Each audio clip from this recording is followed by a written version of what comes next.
So very warm welcome all of you. Thank you Dr. Senthil Piguma sir for welcoming me and for your kind words. I would like to congratulate the whole SCFE team and the Jagannath University for organizing this first ever e-conference entitled Youth Physio Webicon 2020. Okay. So myself Manoj Deshmukh, and I am going to teach and tell you about something interesting. It's not any we can say special technique or like advanced technique, but it's a ethics in research and publication. Okay. So as we know that nowadays it's mandatory for academic institutions and organizations for their promotion as well as institutional rankings as per UGC norms. The research is mandatory, publication is mandatory, so everyone wants their publication of their papers, but due to lack of timing, lack of interest, the research fraud can happen. And so I am going to elaborate what are the mistakes we done, small mistakes we done during the research and publication processes. We'll see one by one.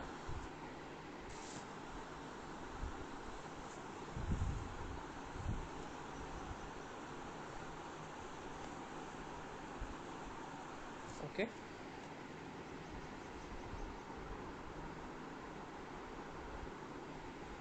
So, research is defined as studious inquiry or examination that is aimed to discover an interpretation of facts, revision of accepted theories, or practical application of such a new or revised theories or laws. And when that paper gets disseminated or that conducted research gets disseminated to community or public, then it is called as publication. There are some guidelines of research conducted according to ICMR that starts from planning of research till reporting of results of that study or any research. And the starting is from value of research, we can say, according to institutional policies and some universities and UGC norms in India, I can say. And will proceed to planning and conduction of research, will go through some procedures, and the end result is we have to report the results. So these are some responsible conduct according to ICMR. Now, why research and publication is so important for medical field? Because the practitioner and physiotherapists depend on evidence based medicine to deepen their knowledge and enhance their skill in their field. And the paper publication, when the paper gets published in journals or any media, so that forms the academic database also. So it's very important for clinical and academic both. So that's why it is very important to publish the paper ethically, because if wrong information will be there in the papers that is published, so it can have a wrong information for academic database also. Now, why it is important to publish ethically?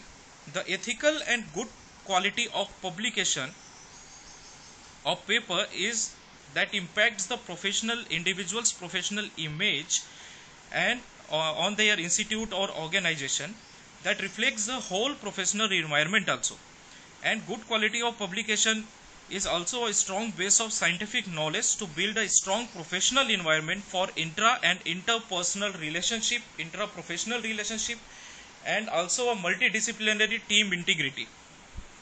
So a good quality of paper, if any professional want to publish any paper, it should, if it is a good quality, it can impact their professional image. And if one professional image we can say that reflects the environment of whole profession also. So it's very important thing. So we'll see what are some reason of publication misconduct. There are some reason that leads to publication misconduct. If there is a pressure from the institute or organization for hiring and for their promotion and for ranking of their institute or organization, like UGC, NAC, NIRF, that all, the individual wants speedy publication or more numbers of publication by their name. So because of that reason, if people wants more publication, they will not focus on quality, they focus on quantity, and they want speedy publication. So because of that, they publish their paper in wrong journals or fake journals.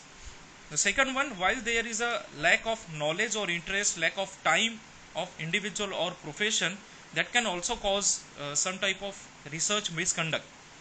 One of the important cause is that there is departmental competition between the professionals for better recognition of their self and the institute also, and people get their published paper published unethically. Now the question is that what are some causes of what are the some misconduct or mistakes we do during the publication of our paper. Okay, so we'll take one example. I'll give two example and scenario, and you have to imagine that what you will do if you are going to publish your paper. Suppose we make one hypothesis or theorize that ultrasound can treat open injuries also, and we examine 100 cases for that. Okay, and 90 cases went according to our theory or hypothesis, and 10 cases did not. So what you will do in this situation? When you finish your study or you saw that 10 cases was not according to your hypothesis or according to your theory, do you report that 10 cases did not match to your hypothesis? This is first scenario. Second one, suppose you are very acknowledged expert in your field since 15 years, and the theory you described 15 years ago made you famous, respected, and brought you prestige to your institute. And recently you have nominated for bestest award of the nation for your work. And one day you get the data of your recent study, and you notice that, guess what?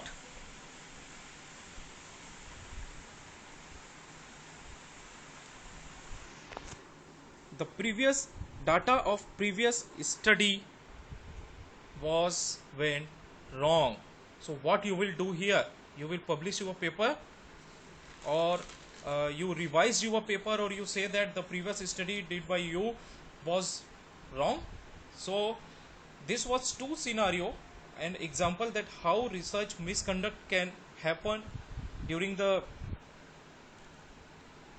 publication process. Okay, now we'll see one by one. These are some types of publication misconduct happens during the whole process of research till reporting. We'll see one by one. The first one is authorship. Okay, an author is generally considered to be an individual who has made a significant intellectual contribution to the study. Naming the authors on scientific paper ensures that appropriate individual gets credit and accountable for the research. Deliberately misrepresenting the scientist's relationship to their work is considered to be a form of misconduct.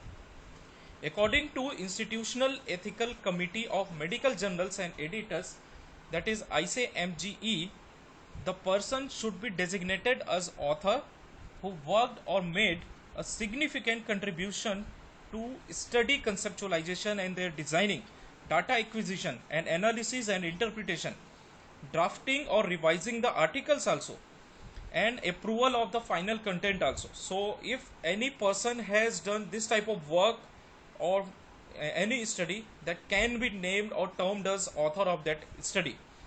There can be three types of author that is unacceptable in publication. Okay, first, an author who contributed significantly to any study or research, but he is not acknowledged during publication of that study. That type of author is called as ghost author. Second one, if author who have made no contribution but listed to help to increase the chances of getting publication of that paper, but their contribution is very less or zero, we can say, that type of author is called as guest author.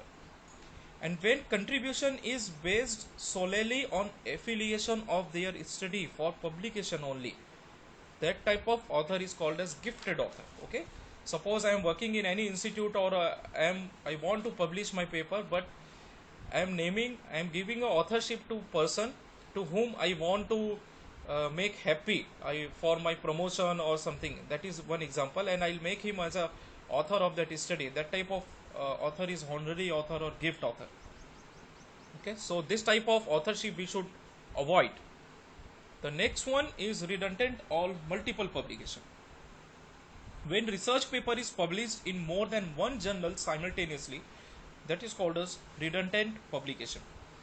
And this type of publication can be wrongly interpreted as multiple study and can be included in meta-analysis study multiple times, that can cause or leads to inaccurate conclusion for academic database. And any type of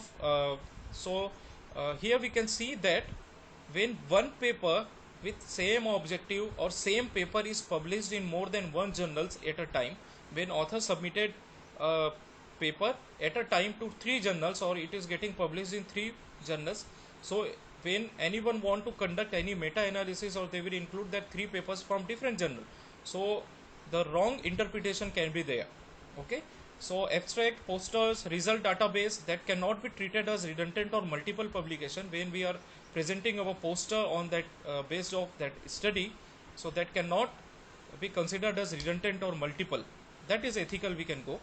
And republication, if author wants a republication of paper in different languages in different countries, like we see that language conversion of some scales, and author takes prior permission consent from the primary or original author, then that type of authorship or that type of publication or study is not unethical.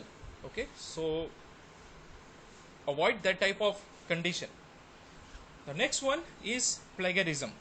Okay, one of the most common type of publication misconduct is plagiarism. Plagiarism means copying another work, okay, and content without permission and acknowledgement or credit of original author. And we can see there can be some type of plagiarism during study or their publication. When author reproduces an work to word for word in partial or complete part of any study, that type of procedure is called as literal copy. When author uses tables, processes, materials, their equipments, it is called as substantial copying. When someone's idea is copying by another author and not the actual material or work in term of word to word copying, that is called as paraphrasing. Okay, and when author reproduces another's study for and getting it published, or it is submitting for publication, then that type of copy is called as text recycling. So these are some types of plagiarism or method of copying another substances. Okay, so it's a good thumb of rule that during study, research process or publication, we should take prior permission of from original author or primary author, the previous study they did, and in our study if we'll acknowledge them, we'll cite them, we'll give references, okay, then it's not considered as plagiarism. The next one is data manipulation. When author publishes the data or conclusion of any study that was not generated by original experiments or observed, but invention or manipulating the data, that is called as research fraud, and that can be of 3 types. When the authors make up the data and its result, this is called as fabrication. Okay, and manipulating the images, tables, their contents, their materials, their process is called as falsification of data. And omitting is the exclusion of original data from conducted trial or conducted study. For example, I did a study on ultrasound effect on tennis elbow, and I want to see the effect of ultrasound on tennis elbow on both the genders, that is male or female.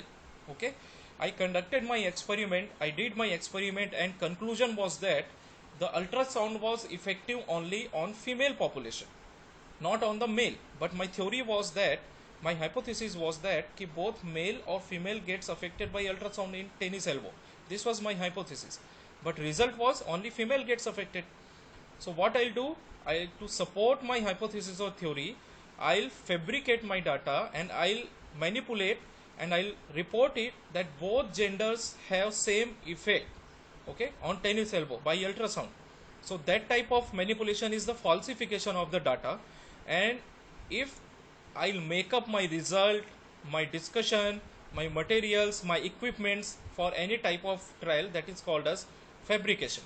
if I'll omit the data of all the male genders from that study, that is called as omission of data from any study. Okay. The next one is salami publication or salami slicing. The slicing of research from one meaningful study into several different papers is called as salami slicing or publication.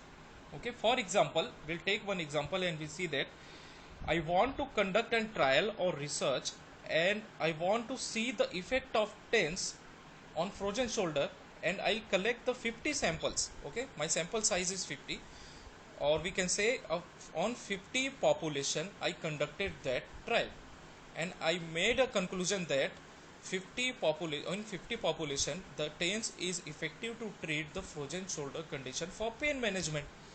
But after completion of my study, what I'll do, I'll take one participant out of that 50 participant and I'll report as that study as a case study of one study with same objective. So I'll slice that 50 participants into multiple times, like I can make a 3 to 10 case studies of individuals of same trial and I'll get published it. Okay. Next, I'll use 4 participants simultaneously and make a case series of same objective and on same population. So this type of condition is called as salami slicing or salami publication. Okay. If publication or study, that is study done on same size, for example we have taken example 50 sample size. If I take one case with different objective and different purpose, sample is same but objective is different, and I'll publish, then that is ethical. It's not considered as misconduct.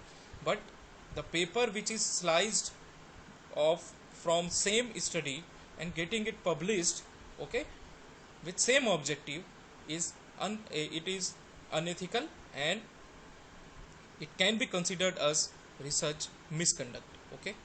The next one is conflict of interest. Okay. So when there is financial or personal interest on publication or research, that could introduce an element of bias in the research of publication, it is called as conflict of interest. Okay. So I'll take again one example to explain this. Suppose a new company has came in India and they manufacture one machine for physiotherapy, and they told that that machine is very effective to treat the musculoskeletal conditions, and they want to conduct a trial. They hire one researcher and report that that machine is very effective. Okay, they want a positive result, and the company is paying to that researcher to conduct the study. So that type of situation, when researcher is paid from any resources, okay, so conflict of interest can be arises in the form of direct or indirect financial conflict of interest. The another example, if my study is completed and I want to publish it, okay, and I want to publish that article or paper in the journal in which my very close friend or my very, like I can say, a partner of institute is a editor in chief that in that journal. So here also conflict of interest arises. So it's a good practice that when we are reporting our trial, when we are reporting our study for publication, so we should declare any source of funding or any another conflict of interest in study. Okay. The next one is reporting. Okay. So we can see that lots of institutes are there in our India, in physiotherapy institutes, and many institutes are providing PhD degree also. Okay, and they are conducting many researches. So some researches are good also, but when we are conducting any research, it should be reported and it should be published to journal, because it is very important. When we'll publish any paper or any study, it will form a evidence or academic database